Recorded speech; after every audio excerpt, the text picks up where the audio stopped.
Beyond the टाइमस्केप के chapter 5 में हम एक्स क्यू की यात्रा देखते हैं जहां वो एक ऐसी दुनिया में जीवित रहने की कोशिश कर रहा है जो म्यूटेंट्स से भरी हुई है। ये चैप्टर हमें दिखाता है कि कैसे पावर, सर्वाइवल और ब्लेसिंग्स की डिसेप्टिव नेचर एक साथ मिलकर एक टेरिफाइंग रियलिटी बनाती हैं। ये केवल एक एडवेंचर स्टोरी नहीं है, बल्कि एक गहरी एक्सप्लोरेशन है उस वर्ल्ड की जहां ह्यूमैनिटी की डेफिनेशन ही बदल गई है। जब एक्स क्यूंग और उसकी स्कैवेंजर टीम फॉरबिडन रीजन से बाहर निकलती है तो एटमॉस्फेयर में एक ड्रामेटिक शिफ्ट आता है। फ्रिजिड ग्लूम से स्प्रिंग लाइक वार्मथ में बदलाव और स्टारी स्काइज का दिखना, ये सब एक फ्रजाइल होप का एहसास देता है। लेकिन ये होप केवल सरफेस पर है। इस डेंजरस प्रोफेशन में विजिलेंस कभी कम नहीं होती। ये ट्रांजिशन मोमेंट केवल जियोग्राफिकल नहीं है, बल्कि साइकोलॉजिकल भी है। एक्स क्यूंग के लिए ये एक रिमाइंडर है कि डेंजर कभी कंप्लीटली डिसअपियर नहीं होता, केवल अपना फॉर्म बदलता रहता है। फॉरबिडन रीजन के अंदर जो ऑप्रेसिव एटमॉस्फेयर था वो सडनली लिफ्ट हो जाती है जैसे ही वे बाउंड्री क्रॉस करते हैं। ये कॉन्ट्रास्ट इतना स्टार्क है कि ऑलमोस्ट सरियल लगता है। एक्स क्यों की ट्रेन्ड सेंसेस इमीडिएटली डिटेक्ट करती हैं कि एयर की क्वालिटी बदल गई है, टेम्परेचर माइल्डर हो गया है और वो क्रशिंग सेंस ऑफ ड्रेड जो उन्हें कॉन्स्टेंटली उनके साथ था वो थोड़ा कम हो गया है। लेकिन उसकी स्लम हार्डन्ड इंस्टिंक्ट्स उसे वॉर्न करती हैं कि ये रिलीफ टेम्पररी है। टीम के मेंबर्स की बॉडी लैंग्वेज भी चेंज हो जाती है। जो टेंशन और कांस्टेंट अलर्टनेस फॉरबिडन रीजन में थी वो स्लाइटली रिलैक्स हो जाती है। लेकिन एक्स क्यूंग ऑब्जर्व करता है कि एक्सपीरियंस्ड स्कैवेंजर्स कभी भी कंप्लीटली गार्ड डाउन नहीं करते, और ये उसे एक इंपॉर्टेंट लेसन देता है कि सर्वाइवल में कंप्लेसेंसी सबसे बड़ा एनिमी है। Even in relatively safer moments danger lurks just beneath the surface. X क्यों की एनालिटिकल नेचर और एवर प्रेजेंट कॉशन उसकी स्लम हार्डन्ड सर्वाइवल इंस्टिंक्ट्स को दर्शाती है। जब वो ओवरहर्ड कॉन्वर्सेशंस सुनता है तो उसे वर्ल्ड के कॉम्प्लेक्स पावर स्ट्रक्चर्स के बारे में पता चलता है। 7 blood eyes, violet lands, church of departure और डिस्टेंट रिवर्ड एंशिएंट मेनलैंड, ये सब एक इंट्रिकेट हायरार्की बनाते हैं जहां स्ट्रेंथ ही सब कुछ। ये पावर स्ट्रक्चर केवल पॉलिटिकल नहीं है, बल्कि एग्जिस्टेंशियल है। हर ऑर्गेनाइजेशन का अपना टेरिटरी है, अपने रूल्स हैं और अपना way of dealing with threats है। 7 ब्लड आइज का रेप्यूटेशन सबसे फियरसम है, एक ऑर्गेनाइजेशन जो रूथलेसनेस के लिए फेमस है। वायलेट लैंड्स रिलेटिवली मॉडरेट माने जाते हैं, लेकिन उनकी मॉडरेशन भी डेडली हो सकती है। चर्च ऑफ डिपार्चर का मिस्टीरियस नेचर उसे इवन मोर डेंजरस बनाता है, क्योंकि अननोन थ्रेट्स हमेशा नोन वंस से ज़्यादा टेरिफाइंग होते हैं। रिवर्ड एंशिएंट्स मेनलैंड का मेंशन एक डिस्टेंट ड्रीम की तरह आता है।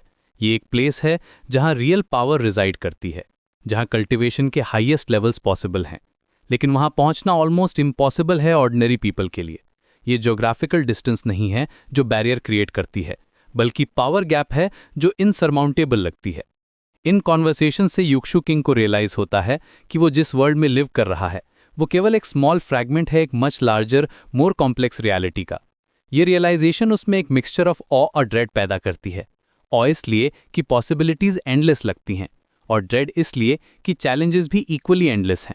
सबसे चिलिंग रेवलेशन तब आती है जब लिविंग ट्रेजर्स का सच सामने आता है। ये कोई ब्लेसिंग नहीं है, बल्कि एक टेरिफाइंग सीक्रेट है। लिविंग ट्रेजर्स एक्चुअली ह्यूमंस होते हैं जो मैजिकल आइटम्स के साथ फ्यूज कर दिए जाते हैं।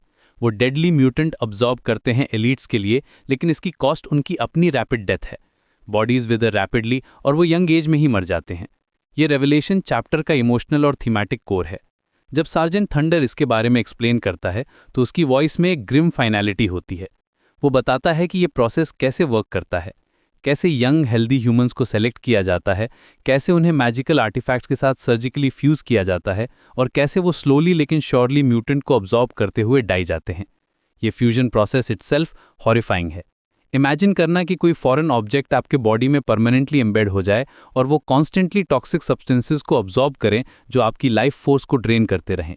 ये केवल फिजिकल टॉर्चर नहीं है, बल्कि साइकोलॉजिकल भी है, क्योंकि विक्टिम्स को पता होता है कि उनका डेथ इनेविटेबल है। एलीट्स जो इन लिविंग ट्रेजर्स का यूज करते हैं वे इन्हें मेयर टूल्स की तरह ट्रीट करते हैं। ह्यूमन लाइफ की वैल्यू इतनी कम हो गई है कि पीपल को डिस्पोजेबल रिसोर्सेज की तरह यूज किया जाता है। ये डीह्यूमनाइजेशन का एक्सट्रीम एग्जाम्पल है, जहां पावर इनइक्वालिटी इतनी एक्सट्रीम है कि पावरफुल लोग वीक वंस को लिटरली कंज्यूम कर सकते हैं। सीयू झिक के स्लम मेमोरीज फ्लड हो जाती हैं जब वो लकी किड्स के बारे में सोचता है। वो रियलाइज करता है कि स्लम में जो डिल्यूजन था वो कितना क्रूएल था। ये रेवलेशन उसमें चिलिंग ड्रेड और शॉक पैदा करती है। ये मोमेंट चैप्टर का इमोशनल पीक है, जहां हॉरर और रियलिटी का सामना होता है। स्लम में जब कोई चाइल्ड डिसअपियर हो जाता था तो लोग कहते थे कि वो लकी है क्योंकि रिच पीपल ने उसे सिलेक्ट किया है। ये नैरेटिव होप और एनवी क्रिएट करती थी बाकी चिल्ड्रन में। सियूझिक भी कभी कभी विश करता था कि काश उसे भी सिलेक्ट कर लिया जाए। ये आयरनी अब उसे डीपली डिस्टर्ब करती है। वो रिमेंबर करता है स्पेसिफिक फेसेस, उसके फ्रेंड्स जो डिसअपियर हो गए थे, उनकी फैमिलीज जो प्राउड फील करती थी, कम्युनिटी जो सेलिब्रेट करती थी। सब कुछ एक इलैबोरेट लाए था जो पुअर कम्युनिटीज को पैसिफाई करने के लिए क्रिएट किया गया था। रियलिटी ये थी कि वे चिल्ड्रन को डेथ सेंटेंस दिया जा रहा था, लेकिन इसे ब्लेसिंग के रूप में पैकेज किया जा रहा था। ये रियलाइजेशन सियूझिक के वर्ल्ड व्यू को फंडामेंटली शेक करती है। अगर इतना बेसिक अजम्पशन रॉन्ग था तो और कितनी चीजें हैं जो वो गलत समझ रहा है। ये डाउट उसमें पैरानोया क्रिएट करती है, लेकिन साथ ही उसे मोर क्रिटिकल थिंकिंग के लिए भी मोटिवेट करती है। सार्जेंट थंडर के साथ सियूझिक के इंटरैक्शंस में फ्रजाइल ट्रस्ट और कॉशियस अलायंसेस दिखाई देती हैं। जब थंडर उसे 3 वार्म स्टीम्ड बन्स ऑफर करता है तो सियूझिक उन्हें मेटिकुलसली पॉइजन या ट्रिक्स के लिए टेस्ट करता है। ये कॉशन, सस्पिशन और अंडरलाइंग हंगर का परफेक्ट ब्लेंड है। थंडर का मेजर्ड रिप्लाई और उसकी काइंडनेस भी सियूझिक को सस्पिशियस लगती है, क्योंकि उसने सीखा है कि इस वर्ल्ड में कुछ भी फ्री में नहीं मिलता। ये इंटरैक्शन बहुत लेयर्ड है। सरफेस पर ये एक सिंपल एक्ट ऑफ काइंडनेस लग सकती है, लेकिन सियूझिक के पर्सपेक्टिव से देखें तो ये पोटेंशियल ट्रैप भी हो सकती है। उसने स्लम्स में सीखा है कि kindness often comes with strings attached. Shoe king की टेस्टिंग प्रोसेस डिटेल्ड और मेथोडिकल है। वो पहले बंद की स्मेल चेक करता है, फिर टेक्सचर, फिर स्मॉल बाइट लेकर टेस्ट करता है। वो थंडर की बॉडी लैंग्वेज ऑब्जर्व करता है, उसकी आइज में कोई डिसेप्शन के साइंस ढूंढता है। ये पैरानोया नहीं है, बल्कि लर्नड बिहेवियर है जो उसे अलाइव रखी है। थंडर का रिएक्शन भी इंटरेस्टिंग है। वो शू किंग की कॉशन को अंडरस्टैंड करता है और ऑफेंस नहीं लेता। ये सजेस्ट करता है कि वो भी सिमिलर एक्सपीरियंसेस से गुजरा है। उसकी measured reply, 3 buns and a bag ain't worth much, treat me later, एक प्रैक्टिकल अप्रोच दर्शाती है। वो एक्नॉलेज करता है कि ट्रस्ट अर्नड होती है, गिवन नहीं होती। ये एक्सचेंज दोनों कैरेक्टर्स के बारे में बहुत कुछ रिवील करती है। शू किंग का सर्वाइवल इंस्टिंक्ट और थंडर की अंडरस्टैंडिंग नेचर। ये फाउंडेशन सेट करती है एक रिलेशनशिप की जो म्यूचुअल रिस्पेक्ट पर बेस्ड है, ब्लाइंड ट्रस्ट पर नहीं।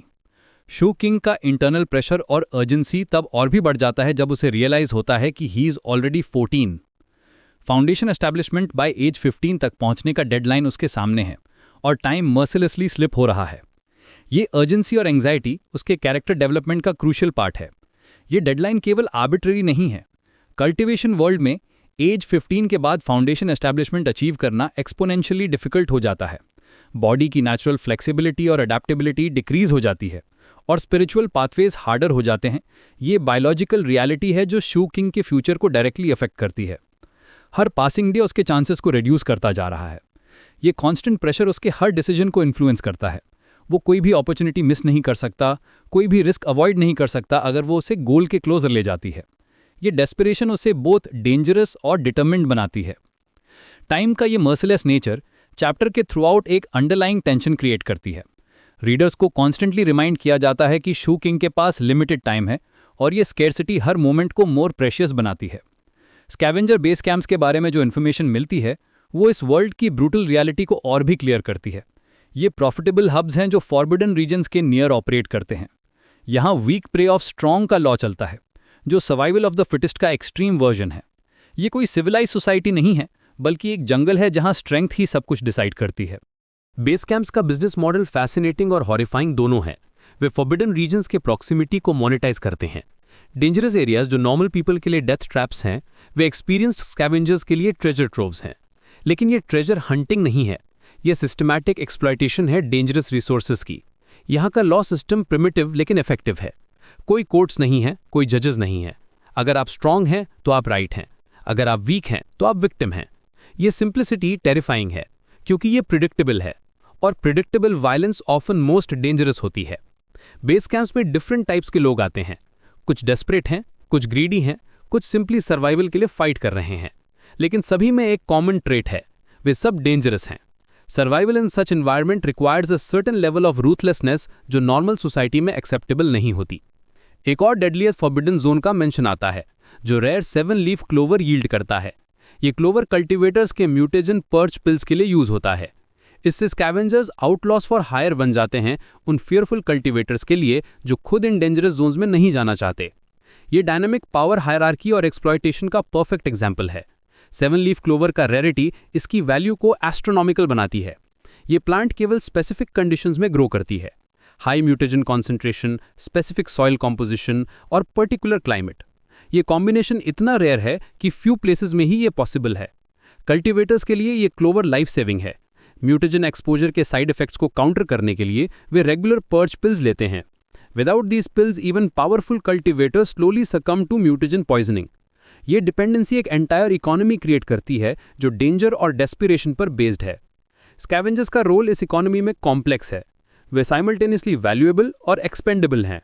वैल्यूएबल क्योंकि वो डेंजरस वर्क करते हैं जो कोई और नहीं कर सकता, एक्सपेंडेबल क्योंकि अगर वे डाई जाते हैं तो ईजिली रिप्लेसेबल हैं। ये कॉन्ट्रडिक्शन उनकी पोजीशन को प्रिकेरियस बनाती है। आउटलॉस फॉर हायर का लेबल सिग्निफिकेंट है। ये सजेस्ट करता है कि स्कैवेंजर्स को मेन स्ट्रीम सोसाइटी में एक्सेप्ट नहीं किया जाता, लेकिन उनकी सर्विसेज की नीड है। ये हिपोक्रेसी सोसाइटी के मॉरल बैंक्रप्सी को दर्शाती है। बेस कैंप में न्यूबीज के लिए बेस ट्रायल पास करना मैंडेटरी है रेजिडेंस परमिट पाने के लिए। ये ट्रायल जू किंग के लिए एक क्रिटिकल स्टेप है अपना होम फाइंड करने के लिए।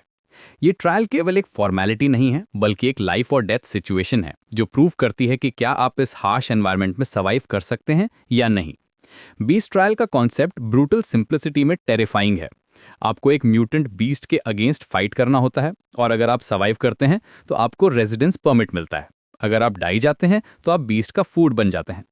कोई मिडिल ग्राउंड नहीं है, कोई पार्शियल सक्सेस नहीं है। ये ट्रायल मल्टीपल पर्पसेस सर्व करती है। पहला, ये वीक इंडिविजुअल्स को फिल्टर आउट करती है। बेस कैंप में रिसोर्सेज लिमिटेड हैं और वीक मेंबर्स लायबिलिटी बन सकते हैं। दूसरा, ये एंटरटेनमेंट प्रोवाइड करती है एग्जिस्टिंग रेजिडेंट्स के लिए। बेटिंग और गैम्बलिंग इन ट्रायल्स के अराउंड होती है। जू किंग के लिए ये ट्रायल एक गेटवे है नई लाइफ में। उसे पता है कि फेलियर का मतलब डेथ है, लेकिन सक्सेस का मतलब अपॉर्चुनिटी है। ये रिस्क रिवॉर्ड कैलकुलेशन उसके कैरेक्टर का कोर है। वो कैलकुलेटेड रिस्क लेने को विलिंग है अगर पोटेंशियल पे ऑफ सिग्निफिकेंट है। ट्रायल की प्रिपरेशन मेंटल और फिजिकल दोनों है। जू किंग को अपनी करंट एबिलिटीज असेस करनी होंगी, पोटेंशियल ओपोनेंट्स के बारे में सोचना होगा और स्ट्रैटेजीज डेवलप करनी होंगी। ये प्रोसेस उसे फोर्स करती है ऑनेस्ट होने के लिए अपनी लिमिटेशंस के बारे में। चैप्टर 5 में ह्यूमन कमोडिफिकेशन का थीम बहुत प्रोमिनेंट है।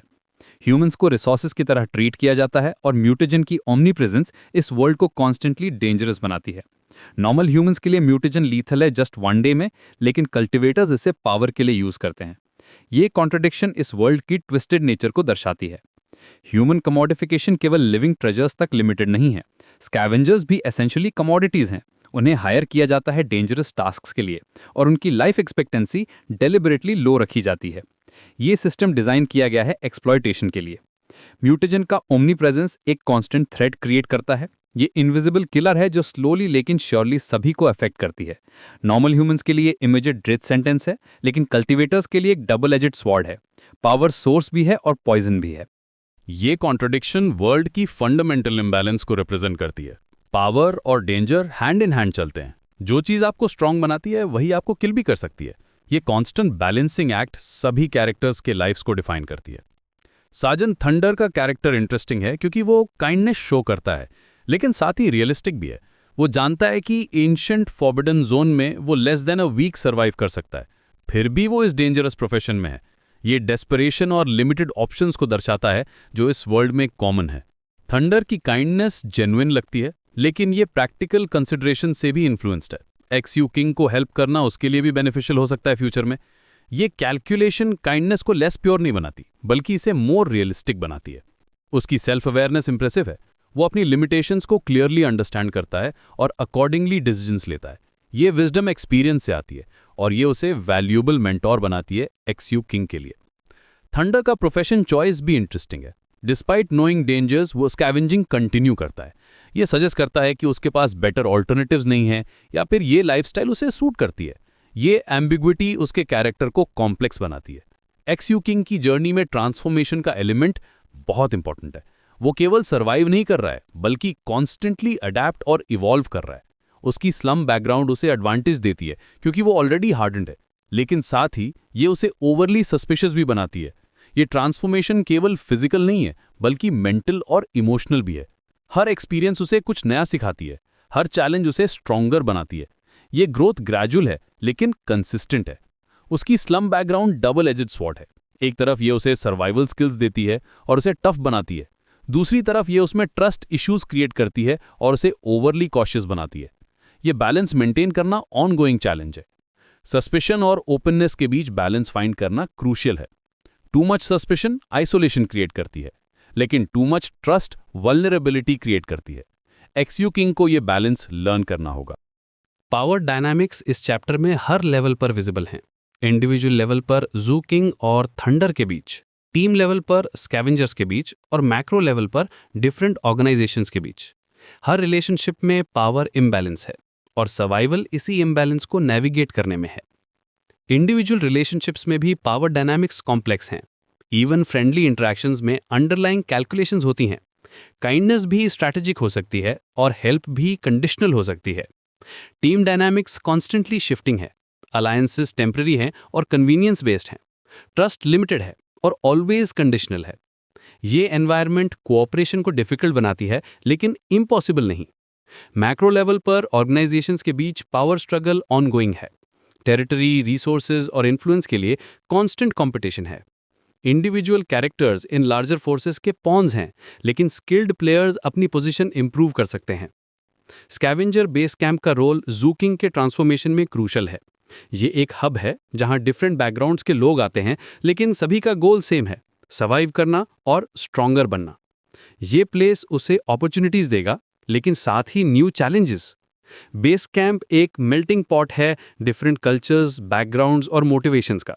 ये डाइवर्सिटी अपॉर्चुनिटी क्रिएट करती है लर्निंग और ग्रोथ के लिए, लेकिन साथ ही कॉन्फ्लिक्ट का पोटेंशियल भी है। यहाँ जू किंग को डिफरेंट टाइप्स के लोगों से इंटरैक्ट करना होगा। Experienced scavengers, desperate newcomers, shrewd traders और पावरफुल कल्टीवेटर्स। हर इंटरैक्शन एक लर्निंग अपॉर्चुनिटी है। बेस कैंप का एनवायरनमेंट कॉम्पिटिटिव है, लेकिन कोलैबोरेटिव भी। पीपल compete फॉर रिसोर्सेज, लेकिन साथ ही कोऑपरेट भी करते हैं म्यूचुअल बेनिफिट के लिए। ये बैलेंस मेंटेन करना स्किल है जो जू किंग को डेवलप करनी होगी। चैप्टर का कंक्लूजन एक क्लिफ हैंगर के साथ होता है। जू किंग बेस कैंप के ईव पर पहुंचता है, जो पोटेंशियल अपॉर्चुनिटी और एक्सट्रीम डेंजर दोनों का प्लेस है। बीस्ट ट्रायल का एंटिसिपेशन और रेजिडेंस परमिट की नेसेसिटी उसके फ्यूचर को अनसर्टन बनाती है। ये एंडिंग डेलिबरेटली एम्बिगुअस है। रीडर्स को पता नहीं कि क्या होगा, लेकिन टेंशन पैल्पेबल है। ये अनसर्टेनिटी एक्साइटमेंट क्रिएट करती है नेक्स्ट चैप्टर के लिए। बीस्ट ट्रायल का looming presence constant pressure create करती है। ये इमीडिएट चैलेंज है जिसका जू किंग को फेस करना होगा और इसका आउटकम उसके एंटायर फ्यूचर को डिटरमिन करे। ये चैप्टर ब्रिलियंटली इस्टैब्लिश करता है कि इस वर्ल्ड में कोई भी ब्लेसिंग एक्चुअली कर्स हो सकती है। लिविंग ट्रेजर्स का कॉन्सेप्ट इसका परफेक्ट एग्जाम्पल है। जो लोग लकी समझे जाते थे वो एक्चुअली डूम्ड थे। ये डिसेप्टिव नेचर ऑफ ब्लेसिंग्स का पावरफुल मेटाफर है। ये थीम ब्रॉडर इम्प्लीकेशंस रखती है। ये सजेस्ट करती है कि अपीयरेंसेस डिसीविंग हो सकती हैं और जो चीज़ें बेनिफिशियल लगती हैं वो एक्चुअली हार्मफुल हो सकती हैं। ये स्केप्टिसिज्म एनकरेज करती है और क्रिटिकल थिंकिंग प्रमोट करती है। एक्सक्यू का कैरेक्टर डेवलपमेंट इस चैप्टर में सिग्निफिकेंट है। वो अपनी पास्ट एक्सपीरियंसेस से लर्न करता है, प्रेजेंट चैलेंजेस को फेस करता है और फ्यूचर के लिए प्रिपेयर करता है। उसकी अर्जेंसी फाउंडेशन एस्टैब्लिशमेंट रीच करने की उसके सर्वाइवल इंस्टिंक्ट्स के साथ कंबाइन होकर एक कंपेलिंग कैरेक्टर आर्क बनाती है। इस चैप्टर का सिग्निफिकेंस ये है कि ये एक्सक्यू को एक न्यू फेज में ले जाता है। स्कैवेंजर बेस कैंप उसके लिए एक टर्निंग पॉइंट है, जहां वो प्रूव करना होगा कि वो इस हार्श वर्ल्ड में नॉट जस्ट सर्वाइव कर सकता है, बल्कि थ्राइव भी कर सकता है। बीस्ट ट्रायल उसके ट्रांसफॉर्मेशन का कैटलिस्ट बनेगा और ये जर्नी उसे समथिंग अनस्टॉपेबल बनने की तरफ ले जाएगी।